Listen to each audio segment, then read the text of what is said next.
Good morning, everybody. It's Mrs. Cross here, and I'm here to teach English, and it's week 5, lesson 1. Okay, what we are going to be looking at today then is we're going to be looking at adventure stories. So I'm going to put my screen up here for you.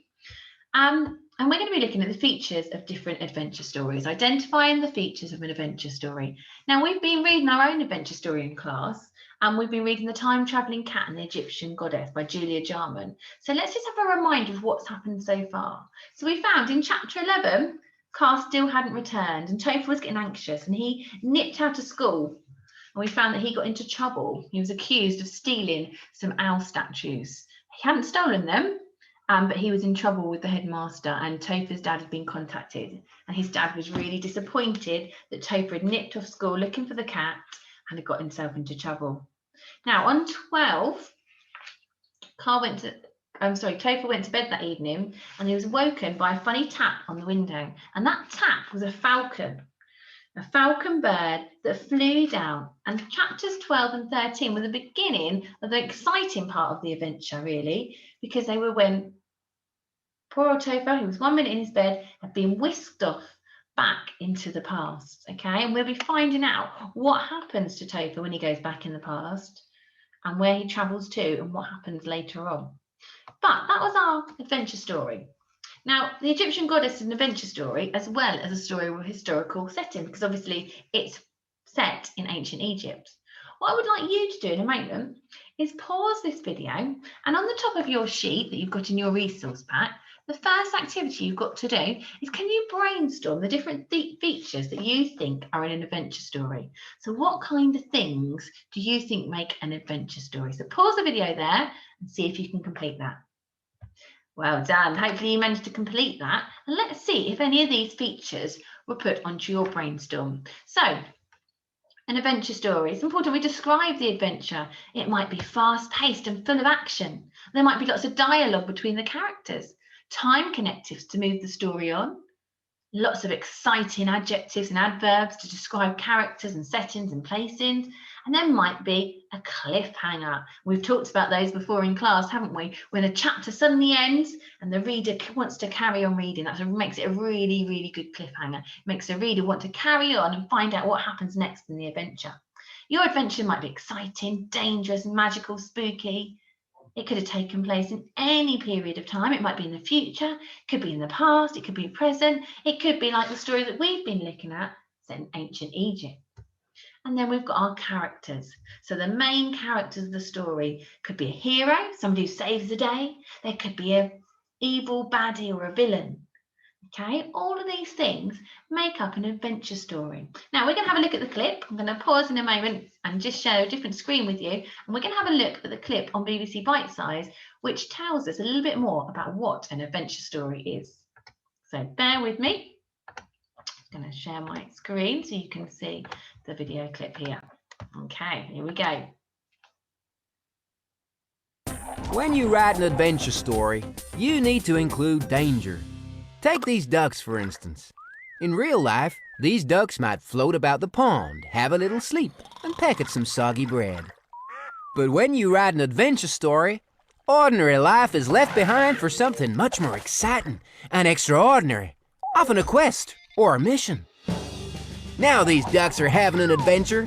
Let the quest for the golden egg commence.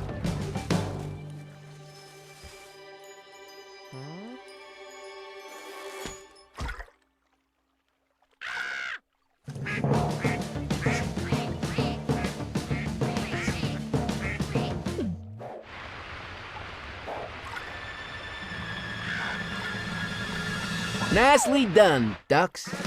Escaping danger, going on a quest, and experiencing something out of the ordinary.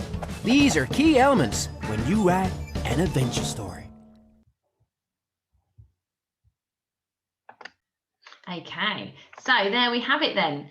A reminder there of adventure stories, okay? We're going to be writing an adventure story later on this week. But to start us off and to get us to remind us of some of those features that we're going to be looking at, your activity today is to read through some different stories. So you should have in your packs 3 different adventure stories. Okay, I want you to read through those stories and highlight all the parts that make it an adventure. So all the things that make it exciting. Are there exciting adjectives in there? Is there a problem in the middle of the story? Is there a cliffhanger? Look for those kind of features and also look for the different types of language you think make it exciting.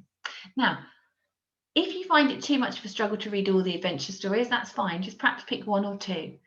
Okay, what we want you to do is to read through them and see if you can find the features. Now, when you've done that, make sure you come back because we've got another activity for you to do in the plenary. Well done. Okay, right, so hopefully you managed to find lots of different features about that adventure story. Now, if you have found any that you didn't have at the beginning of the lesson, what you could do is add them onto that brainstorm you did at the beginning of your worksheet. Okay, now our last activity is we're going to be watching Mr. Ben the cook.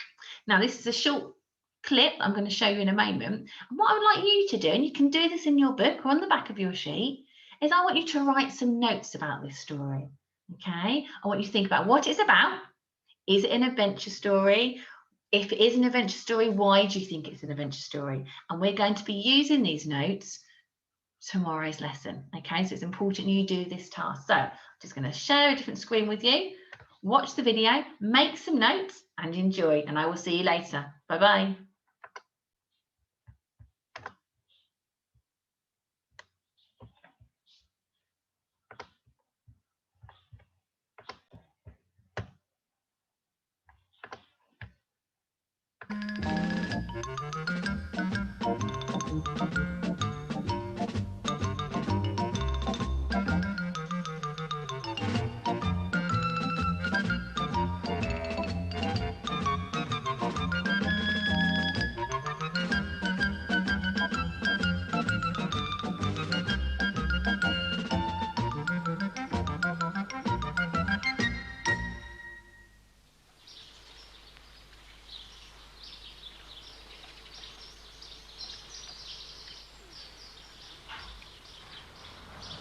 Festive Road was quiet. There was nobody about at all. A van appeared. It stopped by the pavement and sounded a tune. At number 52, Mr. Ben looked out of his window. The street, which had been empty, was now alive with children. The van was an ice cream van, and the children queued for their ice creams.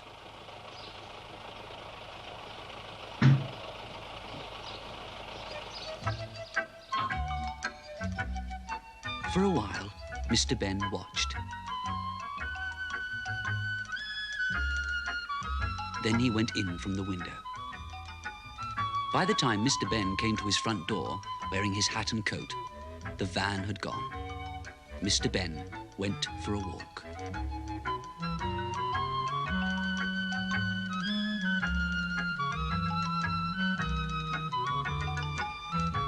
His walk took him to a special costume shop, a shop that adventures could start from.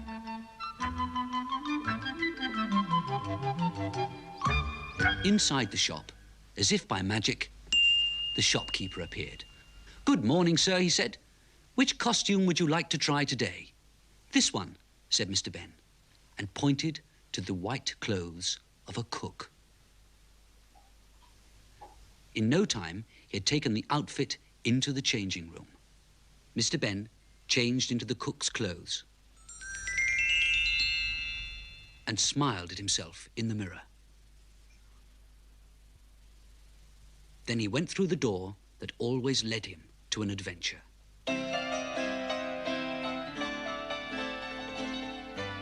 Outside the door, Mr. Ben found himself beside some children. They were thin, and their clothes just rags. Mr. Ben was in a dingy back street. He walked along the street and saw other children just as poor as the first ones. After a while, Mr. Ben turned into a side street. In the street were other cooks, all talking about going to the palace. Mr. Ben followed them.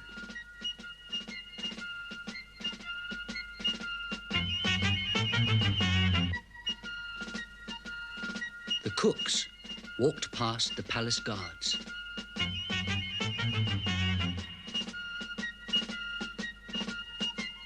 And through the palace doors. Finally, they came to a huge kitchen where other cooks were already busy.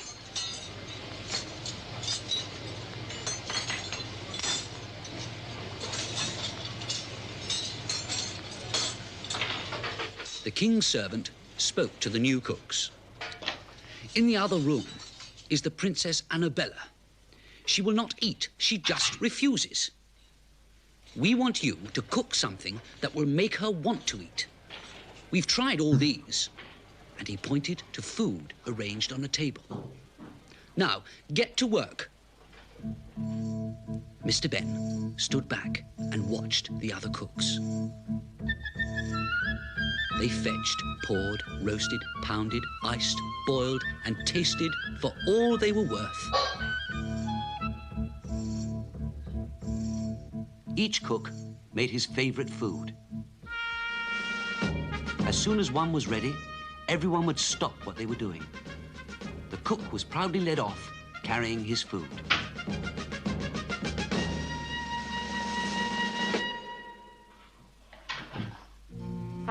But before long, the cook, still carrying the food, would return, looking very sad, because the princess would not eat it. The others would go back to their fetching, pouring, roasting, pounding, icing, boiling, tasting, and so on, until another cook was ready to take his food to the princess.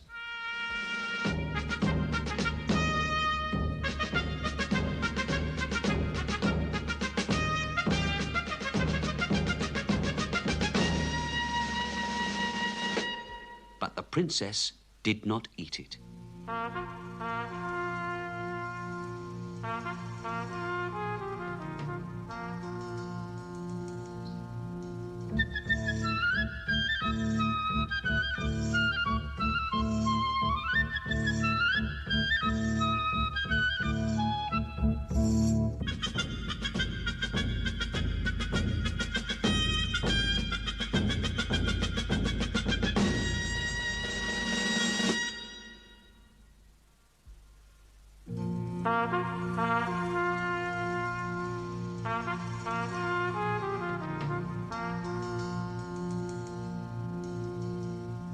On the table, the pile of food grew and grew and grew.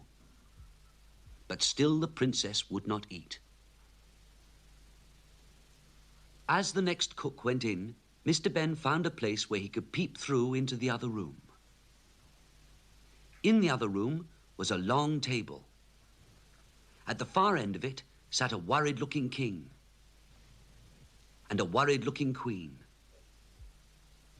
and a princess who didn't seem to be interested in anything.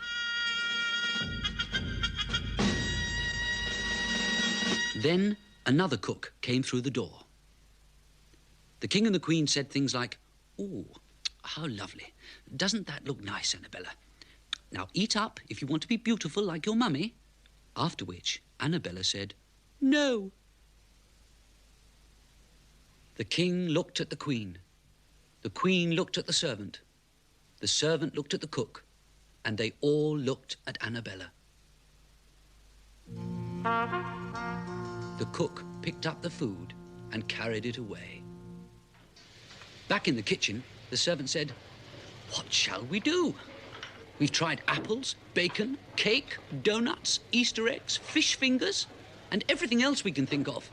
She just won't eat." There's nothing wrong with the food," said Mr. Ben. "I have an idea if the king will let me try it." The king didn't even wait to hear the idea. He said, "Yes, anything, just get her to eat." Mr. Ben ran out of the palace. Back in the kitchen, the cooks prepared more food and laid the long table for a feast, and then prepared even more food.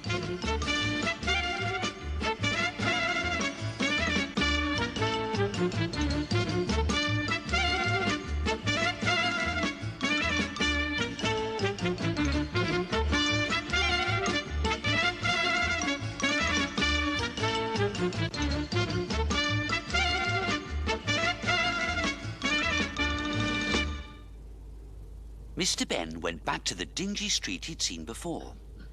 He called the hungry children together and said, "You're all invited to a feast at the palace. Ask your parents if you can come and meet me back here." Later, Mr. Ben returned to the palace with the children.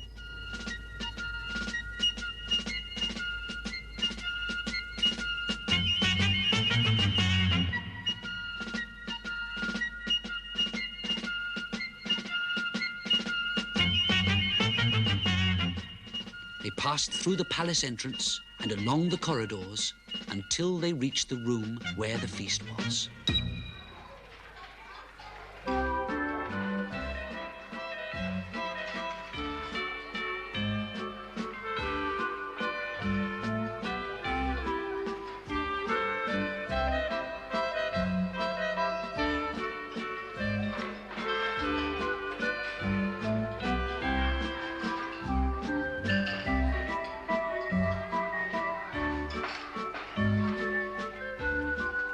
Mr. Ben said, "Children, help yourselves."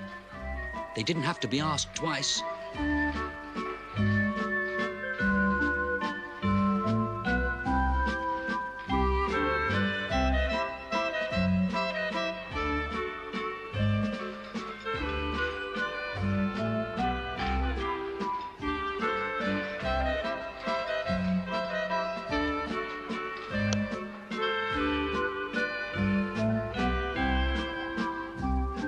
After a while, a boy offered Annabella a plate of cakes. She took one. She ate it. Then another. And then some jelly. And soon she was tucking into the food just like the other children.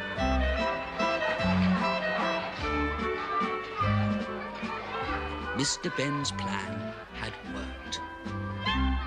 The princess turned to the king. "Daddy," she said, "can they come back again next week?" "Of course, dear," said the king. "They can come back every week."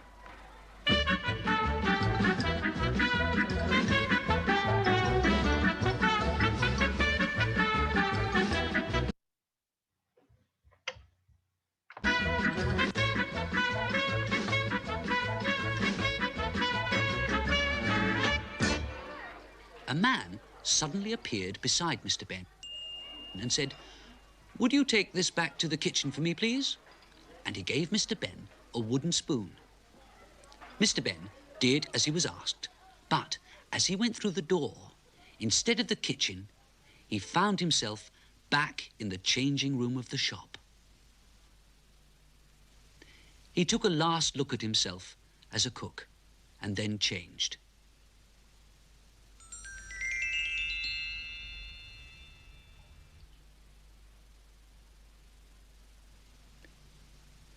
Back in the shop, Mr. Ben returned the cook's outfit. "What shall I do with this wooden spoon?" he asked. "You can keep that, sir," said the shopkeeper. "Thank you," said Mr. Ben. I hoped you'd say that." From the door, he waved goodbye. Back in Festive Road, the usual street things were going on. The children there didn't look hungry.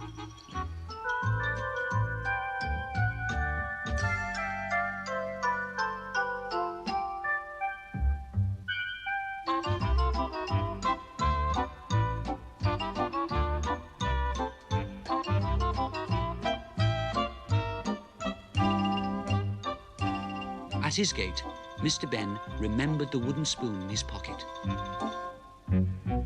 He smiled and thought, I'll keep it safely with my other souvenirs.